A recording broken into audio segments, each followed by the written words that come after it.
ఉంటే ప్రజల ముందు వాళ్ళకి నచ్చుతుందా?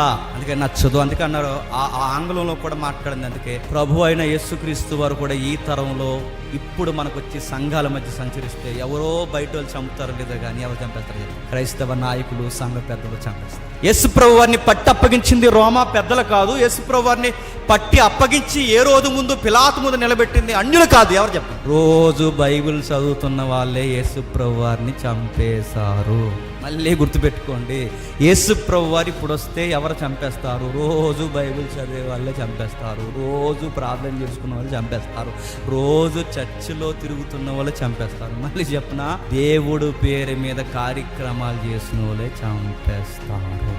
యేసు ప్రభు వారిని ఎవరు చంపారంటే, ఏ బైబిల్ అయితే యేసు ప్రభు వారిని చూపిస్తుందో ఆ బైబిల్ చదివిన వాళ్ళే యేసు ప్రభుని చంపేస్తారు. ఎందుకు చంపేస్తారంటే మళ్ళీ అడుగుతున్నాను, వాళ్ళ స్వనీతి వాళ్ళ కళ్ళుకి పొరలగప్పింది.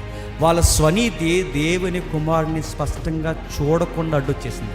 వాళ్ళ స్వనీతి, వాళ్ళ గర్వం, వాళ్ళ పశ్చాత్తాపం లేని హృదయం వాళ్ళకి వాక్యం వింటున్నా చదువుతున్నా వాళ్ళ బుర్రలకు ఎక్కకుండా అడ్డొచ్చేసింది. ఈ మాటలు మీకు ఎలా గుచ్చుతున్నప్పుడు మళ్ళీ కరెంటు పోతే బాగుంది అనుకుంటే మళ్ళీ చెప్తున్నాను, మీరు పరిసయ్యులు శాస్త్రులే. మీరు ఒప్పుకోకపోయినా పరిసయ్యులు శాస్త్రులే. ఒప్పుకుందాం ప్రభా, ఈ నీచమైన బుద్ధి నాకు ఉంది ప్రభా, నిజంగా ఒకరిని పొగిడితే నాకు నచ్చట్లేదు ప్రభా, ఉంది. అదే పరిసయ్యుల బీజం. అదే ప్రభా నాకు నచ్చట్లేదు ప్రభా, అదే పరిసయ్యుల బీజం.